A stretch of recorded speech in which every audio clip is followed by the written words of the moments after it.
Hello বন্ধুরা, আসসালামু আলাইকুম। আশা করি আপনারা ভালো আছেন। আমি কিভাবে কামিজ কাটি আপনাদেরকে দেখাবো। প্রথমে নিচে একটি মার্জিন টেনে নেবেন, এরপর আপনাকে লম্বা মাপ দিতে হবে। তো লম্বা মাপ আমি 43 ইঞ্চি মাপ দিয়ে নিলাম। এরপর হাফ ইঞ্চি বাঁকা করে একটি মার্জিন টেনে নেবেন। এরপর গলার জন্য আপনি 2.5 ইঞ্চি রাখবেন। তারপরে কাঁধের জন্য আপনি 4 ইঞ্চি রাখবেন।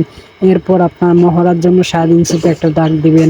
এরপর হিপের মাপ বের করার জন্য আমাকে 20 ইঞ্চিতে একটি দাগ দিতে হবে। এরপর মহড়ার থেকে হিপের পর্যন্ত মাঝখানে আমাকে কোমরের জন্য 6 ইঞ্চি এবং দাগ দিতে হবে। তো আপনারা মার্জিনগুলো অবশ্যই সমানভাবে টেনে দিবেন। আমার মার্জিন টানা শেষ হয়ে গেল। এখন আমি বটি দিব 42 ইঞ্চি এবং কোমর দিব 38 ইঞ্চি এবং হিপের মাপ দিব আমি 42 ইঞ্চি। তো এভাবে দাগ দিয়ে আপনারা নিচের দাগ দিবেন 27 ইঞ্চি ঘের। তো এভাবে শেপ কাট দিয়ে মহড়ার থেকে কোমর পর্যন্ত একটি শেপ দিয়ে দাগ দিয়ে নেবেন। এরপরে আপনার সাইডের যে মাপটা সেটা আপনার ইঞ্চি টেপ দিয়ে সমানভাবে ফেলে দাগ দিয়ে এবং স্কেল দিয়ে মার্জিন টেনে নেবেন। তাহলে দেখবেন আপনার কাটিংটা খুব সহজে এবং সহজ হয়ে উঠবে।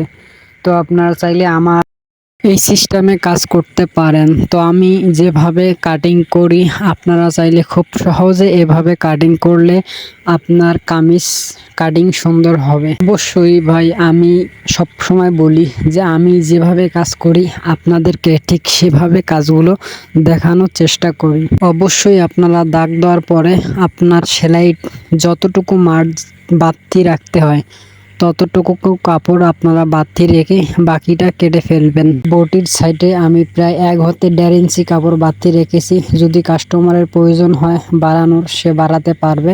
এবং কাঁধের উপরে হাফ ইঞ্চি কাপড় রেখেছি বাড়তি। তো আমার এইভাবে মহড়াটা সুন্দরভাবে অবশ্যই কেটে নিতে হবে, কারণ মহড়া যদি কাটিং সুন্দর না হয় তাহলে অবশ্যই হাতাটা আপনার প্যাচ খেয়ে থাকবে। তো এরপরে বডির জন্য আপনারা চাকান দিয়ে নেবেন। দেখুন, এরপরে আমি পিছন গলা যেহেতু শর্ট রাউন্ড গলা, তো হালকা রাউন্ড কেটে নিলাম। এরপরে সামনের যে গলাটা সেটা পান পাতা গলা আমি দিব। তো আমি কিন্তু বডিতে আগে গলা কেটে নিই, এরপরে বক্রম লাগাই। তো আপনারা আমার এই সিস্টেমে কাজ করলে আপনার কাজগুলো অনেক ফিনিশিং আসবে আমি মনে করি, কারণ আমি যেভাবে কাজ করি আমি আপনাদেরকে সেভাবে কিন্তু বলি। দেখুন, আমার সামন গলা কাটা হয়ে গেল। এখন আমি হাতার যে মহড়া সেটা অবশ্যই আপনারা তালপাট কেটে নেবেন, তাহলে হাতাটা সুন্দরভাবে বসবে। এরপরে দেখুন হাতাটা আমি কাটতেছি। তো যেহেতু আমি এটা মাইক হাতা কাটবো, তো অনেকে ডিশ হাতা বলে বা অনেকে অন্য অন্য নাম দিয়ে বলে। তো আমাদের এলাকায় যেহেতু এটাকে বলে মাইক হাতা। তো দেখুন মাইক হাতা আমি কিভাবে কাটিং করি। হাতার লম্বা আমি দিয়েছি 17 ইঞ্চি। এরপরে আপনার মহড়া দিব 8.5 ইঞ্চি। এরপরে হাতাটা রাউন্ডের জন্য আমি নিচে 6.5 ইঞ্চিতে একটা দাগ দিয়ে নিয়েছি। তো দেখুন, মানে খুব সহজে আপনারা এই মাইক হাতাগুলো কাটতে পারেন।